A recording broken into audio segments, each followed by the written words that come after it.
বাইহাকিতে হাদিসটি রয়েছে, আবু দাউদে হাদিসটি রয়েছে, আত-তারগীব ওয়া তারহিব হাদিসটি রয়েছে। আবু দাউদে 4800 নম্বর হাদিস, আন আবি উমামা রাদিয়াল্লাহু তাআলা আনহু قال قال رسول الله সাল্লাল্লাহু আলাইহি ওয়াসাল্লাম, ও আবু উমামা বাহিলি রাদিয়াল্লাহু তাআলা আনহু বলেন, রাসূল সাল্লাল্লাহু আলাইহি ওয়াসাল্লাম বলেছেন, আনা যাইমুন বিবাইতিন ফি রাবাদিল জান্নাহ, আনা যাইমুন বিবাইতিন ফি রাবাদিল জান্নাহ লিমান তারাকাল মিরা। ওই ব্যক্তির জন্য জান্নাতে একটি ঘর বানিয়ে দেওয়ার জিম্মেদার হব যেই ব্যক্তি তর্ক পরিহার করে, হক হলেও সত্য হলেও তার কথা হক ছিল, সত্য ছিল, এরপরেও সেই তর্ক পরিহার করেছে, তার জন্য জান্নাতে একটি ঘর বানিয়ে দেওয়ার জিম্মেদার হব। 2 ওয়া ইন কানা মুহিক্কান ওয়া বিবাইতিন ফি ওয়াসাতিল জান্নাহ লিমান তারাকাল মিরা লিমান তারাকাল কাযিবা।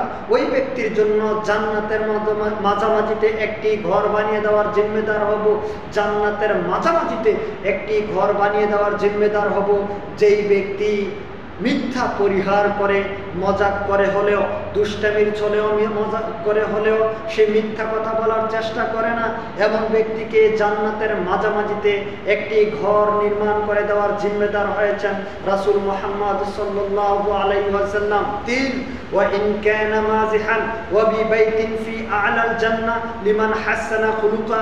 ওই ব্যক্তির জন্য জান্নাতের সর্বোচ্চ স্তরে একটি ঘর বানিয়ে দেওয়ার জিম্মেদার হয়েছেন, জামিন হয়েছেন যেই ব্যক্তি তার চরিত্রকে সর্বোচ্চ সুন্দর করার চেষ্টা করে, যেই ব্যক্তি তার চরিত্রকে সুন্দর করে, যেই ব্যক্তি তার আখলাক চরিত্রকে সুন্দর করার চেষ্টা করে, এমন ব্যক্তিকে জান্নাতের উচ্চ স্থানে একটি ঘর বানিয়ে দেওয়ার জিম্মেদার হয়েছেন রাসূল মুহাম্মদ সাল্লাল্লাহু আলাইহি ওয়াসাল্লাম।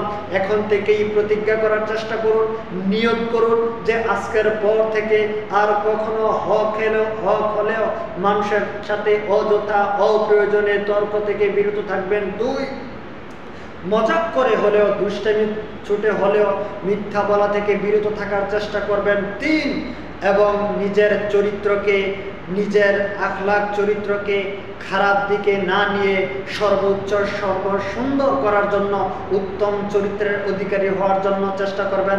আল্লাহ তাআলা আমাদেরকে কবুল করুন।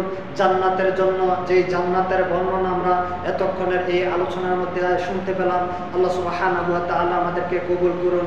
শেষ প্রান্তে এসে আমরা আলোচনার দীর্ঘায়িত না করে, যেহেতু আমার বড় ভাই এখানে আছেন, তিনি আলোচনা করবেন, অতএব আমরা এই শেষ প্রান্তে এসে আমরা আল্লাহর নিকটে সেই তৌফিক কামনা করছি, তিনি যেন আমাদেরকে কবুল করেন, দ্বীনের জন্য, ইসলামের জন্য কবুল করেন এবং সেই জান্নাতের জন্য কবুল করেন যেই জান্নাতের নিয়ামতের কথা আমরা এতক্ষণ যাবত শুনতে পেয়েছি।